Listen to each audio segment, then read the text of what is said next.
Peace, peace. How y'all doing out there? I'm the God Mallah-Divine Mallah. This is Malah's Insight. Coming today with a good brother from the Bronx.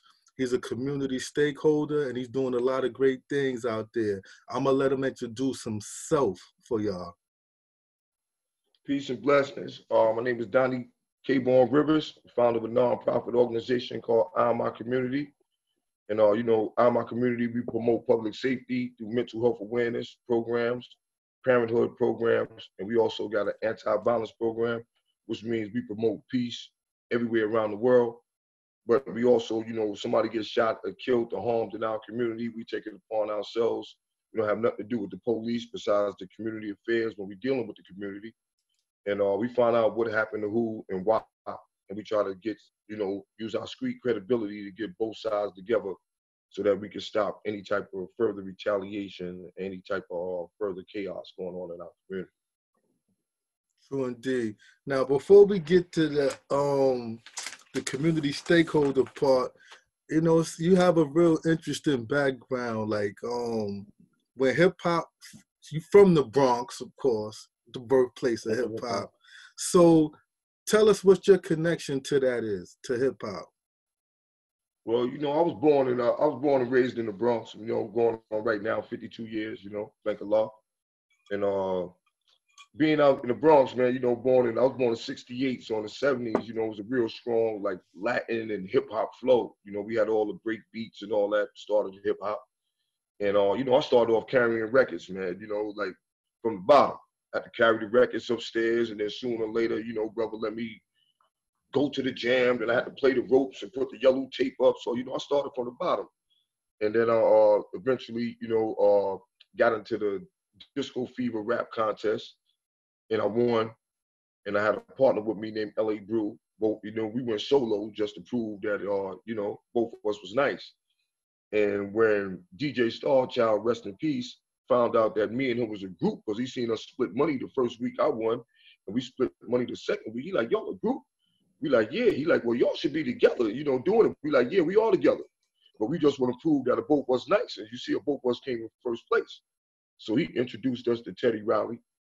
Teddy Riley, he introduced us to Brucey B, world famous DJ Brucey B. And big shout out, for today is Brucey B birthday. So happy birthday, Gemini. And Brucey B brought us down to Rooftop. Teddy Riley, Greg Marius, rest in peace, Cool G and all them. And Gusto was there. And they started playing the beat. Me and my boy listened to it. They let us get it. We held it down for a day. We came back that next morning, and we had Rap's New Generation. Get On Up. And, to today, it's a classic. Over 30 years, they still play it on the radio. I still do shows. And, and it's like, it put a dent in the game. And it let, and a lot of times I get into like things with people, like, I may go to the studio or something, and I'll go in there and I'll go see DJ Premier, because Premier is like a brother of mine. I knew Premier for over 30 years. That's like one of my brothers. And I'll go to the studio, be hanging out with Premier. And this actually happened. Like Jay-Z will come in, MOP or one of them, and they'll come in and they'll be like, yo, man, they introduce everybody like you're supposed to. And they'll come and they'll be like, yo, this K-Born and such. They'll give me 5. Yo, what's up, brother? And they'll break out and go inside the studio. As soon as they get in there, Premier let them know, yo, that's the guy that made Rap's New Generation, right? Everybody, including Jay-Z, come flying back out that room. Hey, yo, man, that's you. Hey, yo, man, when I was little, yo, that's my joint. And know every lyric, word for word, you know what I'm saying? Include Hov came running out that room too. You know what I'm saying? Everybody come out the room, so it's a classic, and it's a good feeling to know that, we part of it. That was Rap New Generation. What was the name of the group? What was the name of the group? Classical 2. Who? Good thing, look at the name. The name of our group was the Classical 2, and 30 years later, they still playing it. It's a classic. So, Rap's New Generation. Get On Up, you know what I'm saying? And when we made it, things went a little hectic. And it's basically with Teddy Riley, with that right there, and that whole situation, we was the Rap's New Generation. Me dealing in the streets with trial and tribulations and dealing with my things, I ended up getting arrested and getting 10 years in jail. And in that time, the brother took the rap's new generation and turned it to the new Jack Swing. And then replaced it us with Rex and Effects. So, you know what I'm saying? It was just a whole different situation, you know, and that been going on, you know, since for like I said, I've been out since 1997. I ain't see the brother one time since. I spoke to him a couple of times, but I ain't seen him. But we knew where I lived at and came to my house every single day. And you know, to be surprisingly, we still got connections and still be in on the same spot, same block all these years. So let me ask you, so what facilitated you going to prison? Well, you know, my mom's and pops passed when I was young. My pops still was alive at that time, but my mom's passed away when I was young.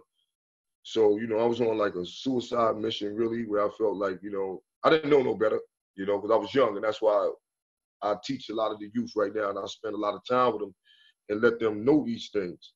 I didn't know, and nobody pulled me to the side and told me this, that, yo, bro, you still gonna live on. You still could get ahead and you still got things. I felt like my mom's is dead, that it's over for me. I'm gonna be a bum in the street. It's just over. You know what I'm saying? And ain't nobody pulled me to the side, so I just led into a path of destruction. You know, so I was doing the same thing that I try to prevent now. You know, I was out there terrorizing the streets and selling crack cocaine and heroin and everything else that it was involving terrorizing the street, you know, indulging in alcohol and indulging in hanging out all night and starting trouble, you know, you name it, besides child molestation and robbing an old lady and raping a female and all that. I was in the, you know, I was in the part of it. You know, anything that had anything where, you know, violating and all that, I never took no parts in that. So what made you, like, what was the thought process that made you transition to be like, I don't want to be in the street life no more? You know, one, you know, I've been shot with an AK-47 gun. You know, I had people come up on me and with one guy got an AK-47, the next guy got an Uzi, this guy got that, and I'm standing right now, but I'm still standing right here. You know what I'm saying? So I've been arrested over 77 times. That ain't my destination. My destination wasn't to die, because I already tried to die on my own when my mom's passed away. That didn't work. Went through all them trials and tribulations with all that. That didn't work. I went through getting incarcerated over 77 times. It was meant for me to be incarcerated and do life in jail. I know people that got arrested one time and they never getting out. You know what I'm saying? I'm sorry to hear that. You know what I'm saying? And we know that. We know people like that. That ain't my destination. You know, standing in the block and doing all this, that ain't my destination. So I got 5 kids and really 6 kids. And at one point in time, and it happened to be the day before my birthday, June 11th, but 8 years ago, I'm in the house and I'm in the middle of everything. And I'm drinking Heinekens and Hennessy all day from like the 8th. You know, yo, we gonna celebrate, bro. My birthday 11th, we celebrate now. I'm getting money. I got the gambling spot.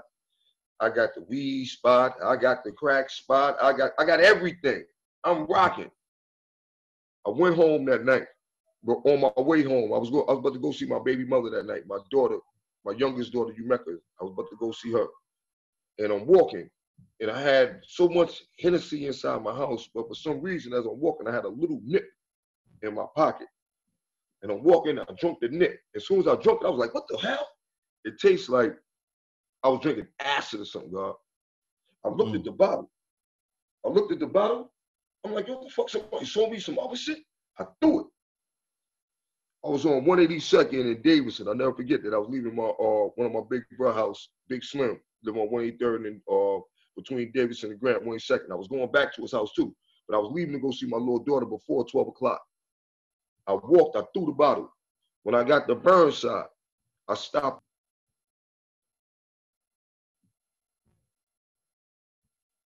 at the liquor store again. You hear me, God? I stopped at the liquor store again. I bought another bottle for the same liquor. I walked up the block. I sipped that. It tastes exactly like the last bottle. I threw that, God. I went and seen my daughter. spoke to her on my way back. I took another bottle. Because I'm like, now my mind's playing tricks on me. I'm like, wait up. Why does this liquor keep going? What's somebody trying to poison me? This, that, that. I bought another one, God. I ended up throwing this one too.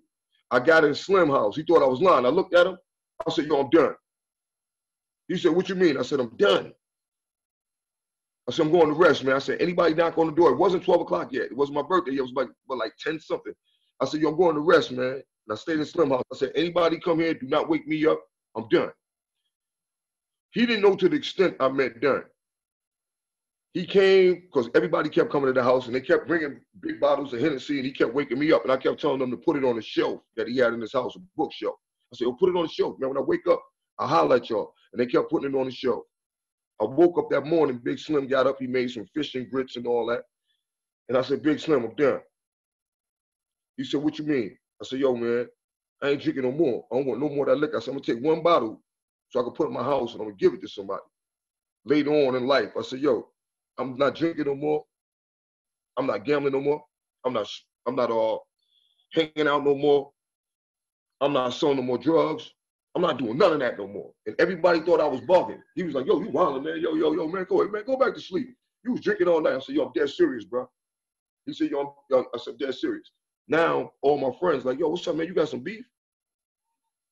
All the beef I had, y'all was right there, man. What beef did I have? Brothers done just came around there. AKs, the Uzis and all that. I don't have no smoke. Yo, God, you sick, man? Something wrong with you? Nah, brother, I'm healthy, man. I'm good. And nobody couldn't figure out, but I couldn't figure out. I just knew I was done. And from that day on, going on 8 years, it'd be June 11th, I'm done. Let me ask you a question, because when you was shaking and moving, I know you from the Bronx, and I know that the new gang situation was different than how we had our old crews. Like, was there any type of conflict when like these new gangs, like the Bloods and stuff, started hitting the streets with the old crews and things like that? Yeah, well, you know, that right there, you know, when the gangs come around, man, you know, that's gonna be everywhere. And you know, I was the type of guy that I'm in my area, so everybody in my area, you either rock with me or you ain't rocking around here. You gotta go somewhere else. You could have been living around here for 50 years, but is you, what you doing for the community? You hustling, you doing all this? I've always been about that.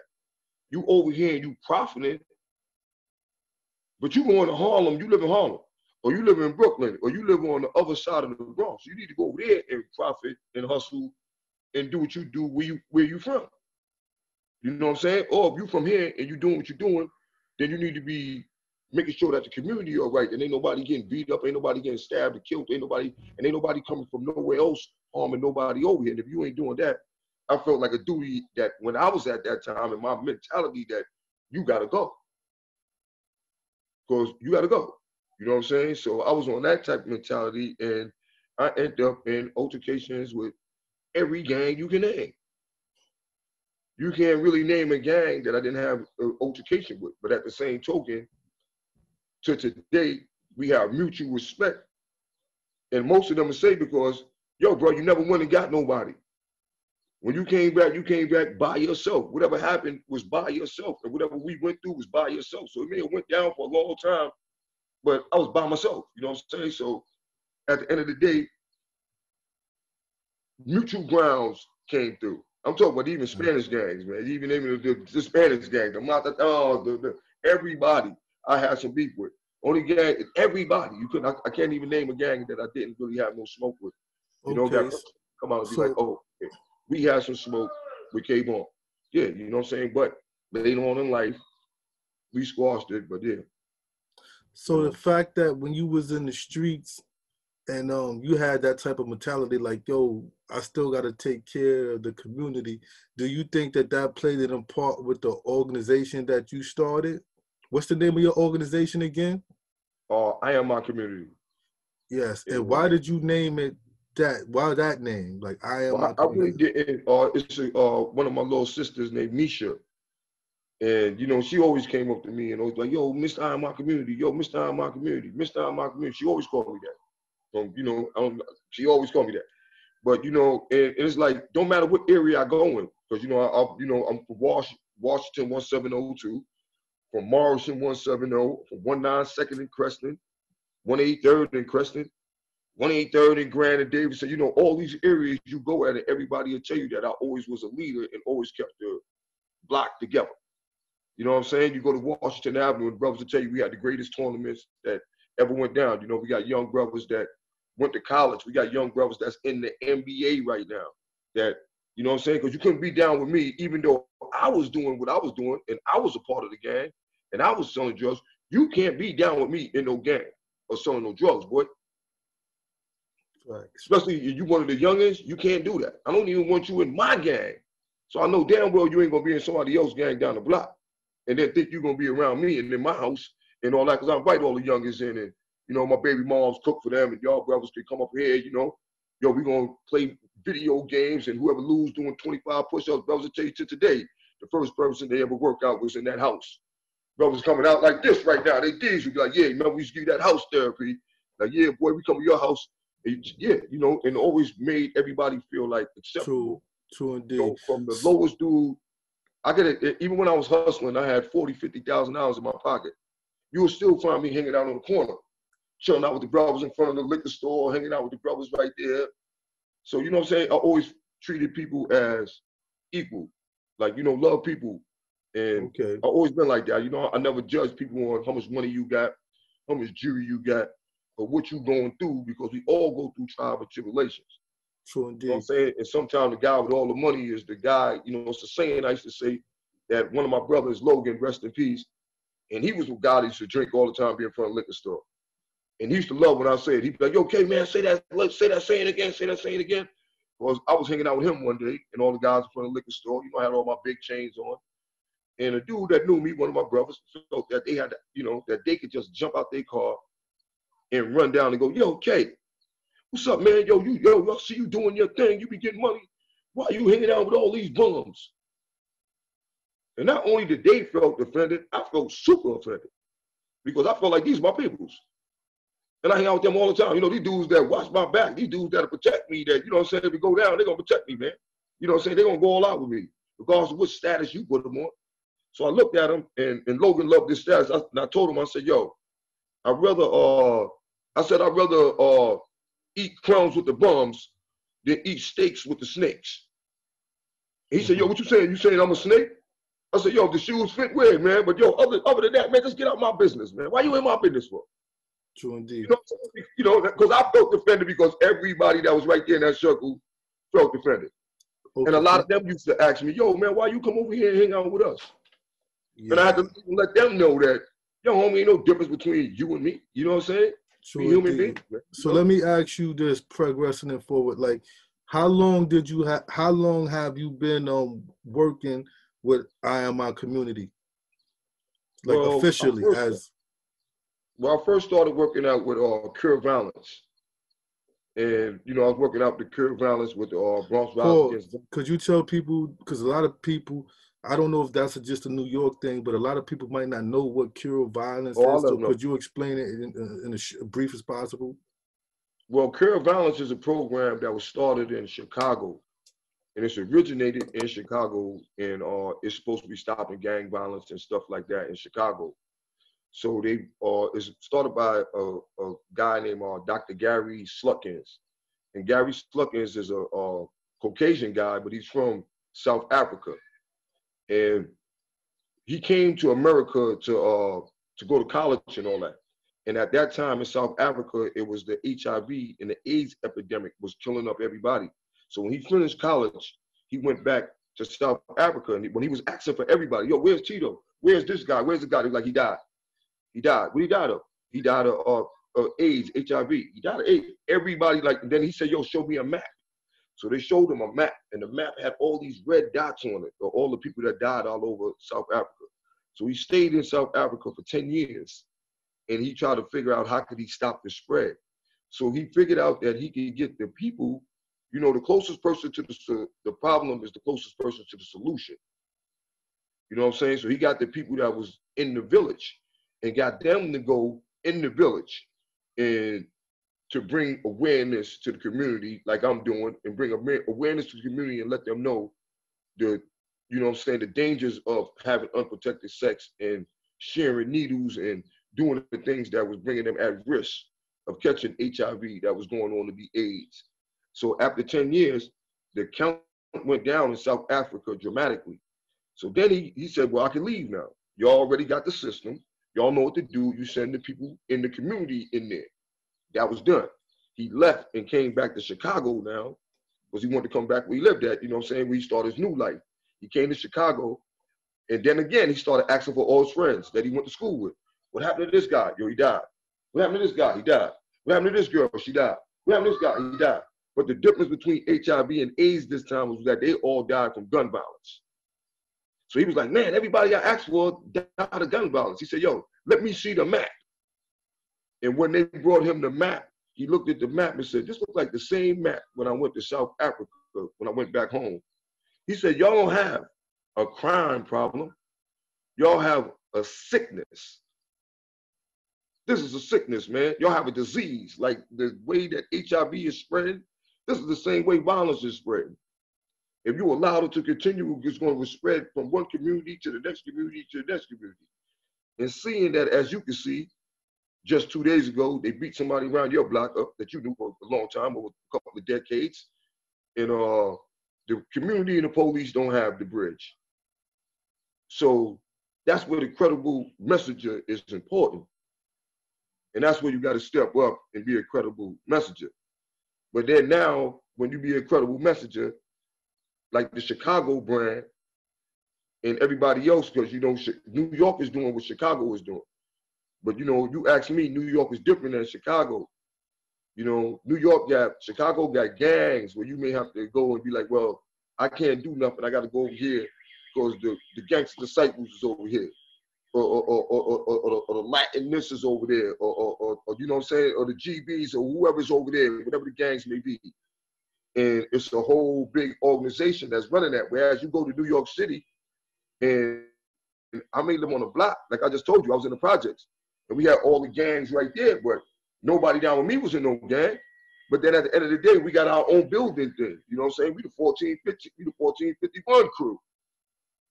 You know what I'm saying? So, and then you got 5 other people in the building that's down with a different. New York is different. New York is different. It's sets, it's crews. It's me, you, and your brother and your sister hang out together, and we all wear gray hats. Now we the great top crew, and there's only 4 of us in the crew. And you know, you got this spread it out over New York. So it's not, you know, when you're dealing with violence and trying to stop something, you got to know individuals, and you can't go on knowing, oh, I know the OG. Because it's 25 different sets of Crips. It's 25 different sets of Bloods, 25 different sets of this. And they all don't go under one person. So what OG you know? That ain't gonna stop nothing over here. Oh, I know the big OG in Queens. All right, well, we in the middle of Brownsville. And the dudes over here said they never heard of the OG that you talk about in Queens. So that means that you can't bring that guy over here. They don't want to hear nothing from him. They may have some smoke with them dudes. So now we go on to, who do you know individually? Mm-hmm. You know what I'm saying? And that's where I can use my credibility. I've been here going on 52 years in the Bronx, but spread it out where I can basically go to any borough anywhere and people gonna know me. So what made you decide that instead of still rocking with the cure violence thing, to say, you know what, I can be more effective in starting I Am My Community? Well, you know, with the cure violence, like I said, you know, got the Chicago, it's coming from the Chicago brand. So I'm really watching the mode, and I'm watching what's going on in Chicago too now. You know what I'm saying? So I'm watching how much moves and how effective it is over there before I can put my whole thing in there. Then I'm trying to compare it to what's going over here. And, you know, they're doing a good job, but I just feel like, you know, me, myself, even when it came to the gun violence, it's more problems in my community than gun violence. You know, I got people that's homeless. I got people that's dealing with mental health illness. I got people that's dealing with drug addiction. I got people dealing with alcohol addiction. I got people that just don't get along in their house. You got relationship problems. You got domestic problems. You got family son problems. You and your son just can't get along. But your son like K-Born, he mess with me. Says he's a little kid, yo, K, what up? And you mess with me. Hey, yo, what up, what up? So now I'm able to get in the middle, and I can go build with your son for a while. And I ain't got to bring none of this up because we got our own relationship. And then I can build with you for a while, And then I may just bring this up one day, 3 weeks from now, and bring it up to you, like, yo, what up, man? What's with you and your son, man? Hey, yo, man, I ain't trying to hear it. Yo, child, man, yo, boom, all right, let that go. And I ain't got to speed rush that because I know you. So you get it vent off, man. You know what I'm saying? You get it vent off, and I'll get back on that subject with you because I already, you know what I'm saying? I built this relationship. I know you, bro. You know what I'm saying? So let me ask you this then. So, like, yo, he ain't ready for that right now, but don't worry about it. Yeah.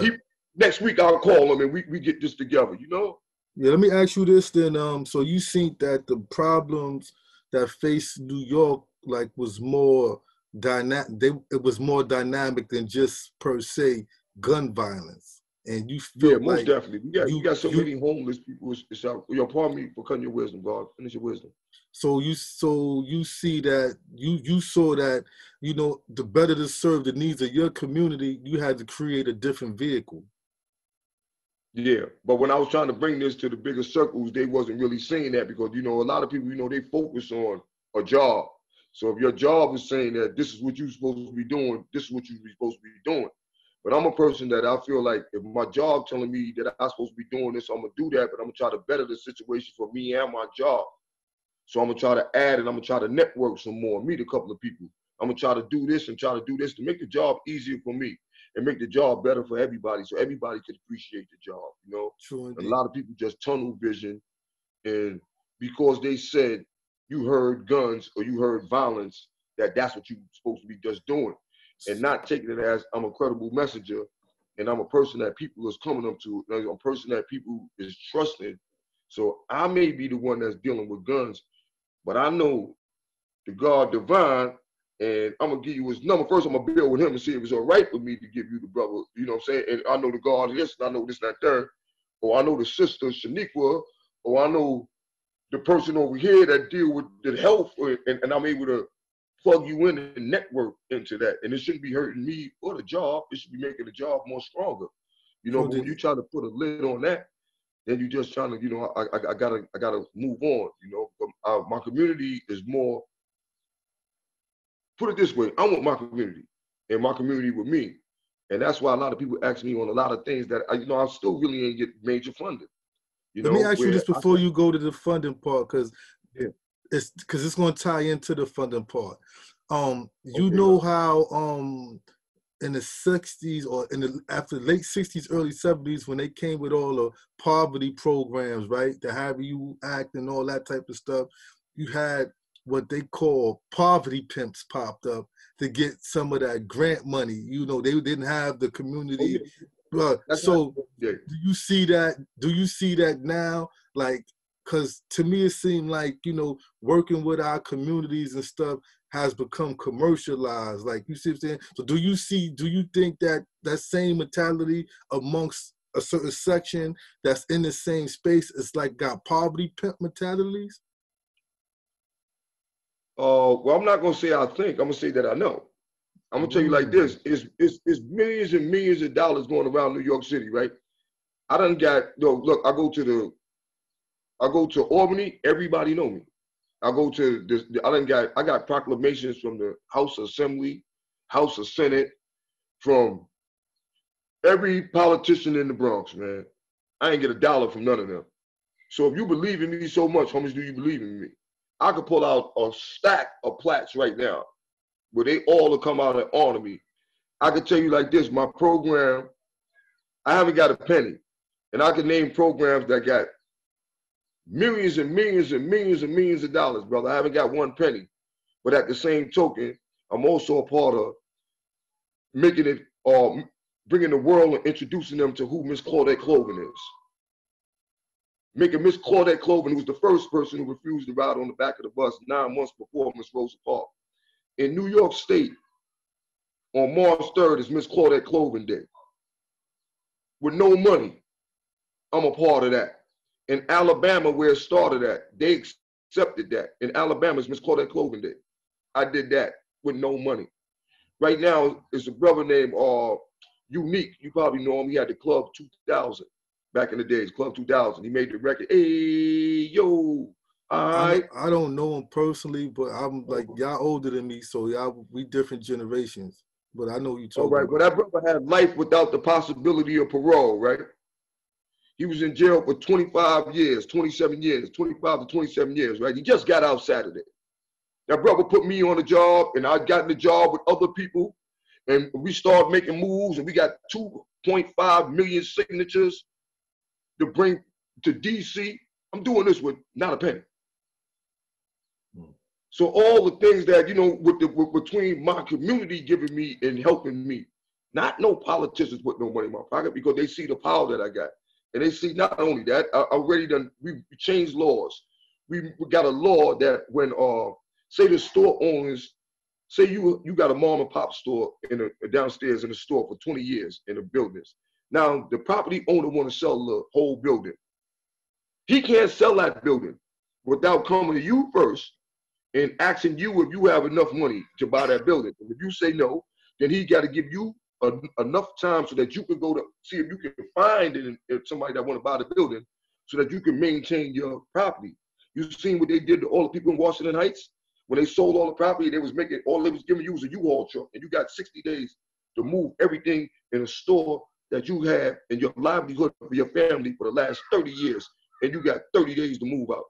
Where you gonna get money from? How you gonna live? What's your next move? You don't have no rent money, you know what I'm saying? So we put an end to that in the Bronx, and we got that law, you know? We in schools, we everywhere without no money. And you should figure, you know, you would think that if I'm the one doing all this, and I'm the one that you would think that my local assemblyman, who's Fernando Cabrera, or you would think that my local, who's my local councilman is Fernando Cabrera, my local assemblyman is Victor Machado. You got Jose Rivera, you got Gustavo Rivera, you got Ruben Diaz, you got all these dudes, but at the end of the day, you know, I got 5 kids that's mixed with Latin, and you know, they don't have Hispanic too, but all them names is Latin names. And none of them brothers ain't calling on the calling. But all of them see my work, and all of them, oh yeah, K-Bon's the man over here. Oh, K-Bon's the man over here. When are you going to invest into what's going on? When you going to come to 183rd Street, which everybody been getting killed at, we stay on the news. The guy with the EMT from 183rd, Jose Gonzalez, that I begged them help for. You got Kevin Darwin that puts the guy in front of the train from 183rd. You got Yachty that sliced the lady throat on the East Village. You got Anthony that ran inside the van on 183rd and killed the innocent police officer. You got Jordan that ran inside and beat the African guy up inside the building. Between these guys, they done, you know, it's like 5 or 6 people killed, but them 5 or 6 people had 25 kids that only got one parent. That I done went to the mayor office and asked for help for these people personally on names. Like, yo, Jose Gonzalez need help, man. I know his father. I bring his father to the next thing. His father come and say, yo, K-Bon went down there and they got this on paper. Yo, he need help. They did nothing. And then guess what happened to Jose Gonzalez? He ended up stealing the EMT truck, ran over the lady, killed her. And guess what everybody's saying? When he pleaded insanity, they all said, no, he ain't insane. He in the gang. Why didn't the people from the mayor office step up and say, K-Bon Ben told us about this guy 2 months ago. That guy has a problem. Nobody stepped up. To today, they all saying, oh, he's in the gang. He's sane. He's not sane. So didn't the man, she live around my block too, Yachty. And I know her 5 sons, and I love them. They live right on Creston Avenue. I love her 5 sons. I know her cousins. I know her uncles. I know all of them. But at the same token, we can't take out that this man has an issue. So and lived in the building for people that have mental illnesses. So let me ask you this, right? So isn't under this current of administration with whatever the mayor's name, de Blasio, don't they consider like gun violence as a health issue? Didn't they earmark around $30 or $40 million aside just for these programs that's doing what you're doing, that's in the community? Yeah, but they're giving it to the same programs that they've been giving it to that's not effective. You know, some of the programs that they got out, like, you know, I can say the curb violence programs that they got out, like SOS, Man Up, and all them, they out there.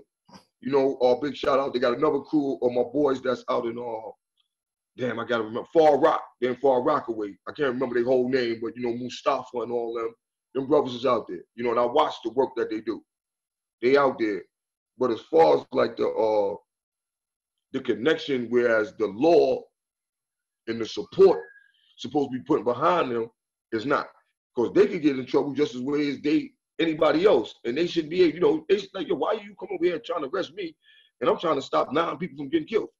You know what I'm saying? So that connection should be there. And then also you got people like the mayor, you got like the assemblyman, the councilman, the senator, the congressman of our local community. We are the heroes. Them guys are supposed to salute us. When them dudes get paid, they supposed to come and give us some dough to run our community. They supposed to come and buy and fund our community. They supposed to fund whatever program we want. But we are the voices of that community, not them.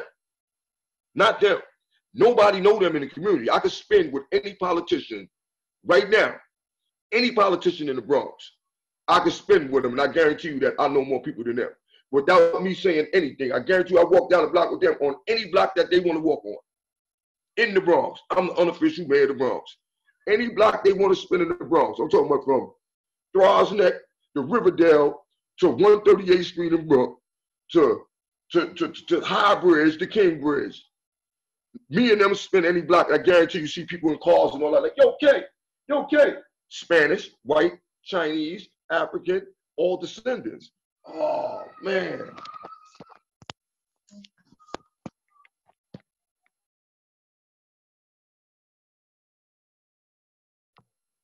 Mallah-Divine finishing up the interview with K. Bourne. The brother had to leave. He had to go take care of something, but definitely check him out. Definitely, he's one to follow. You know, he's on social media. You know, and what he's doing for the community is great. So, you know, these is the type of brothers. These is grassroots programs that we definitely need to support. And in the meantime, between time, go check out my books, The Hidden Hand Duality Soap, as well as Prison Survival, Hell's Prison. And I want y'all to have a most beautiful day. Peace.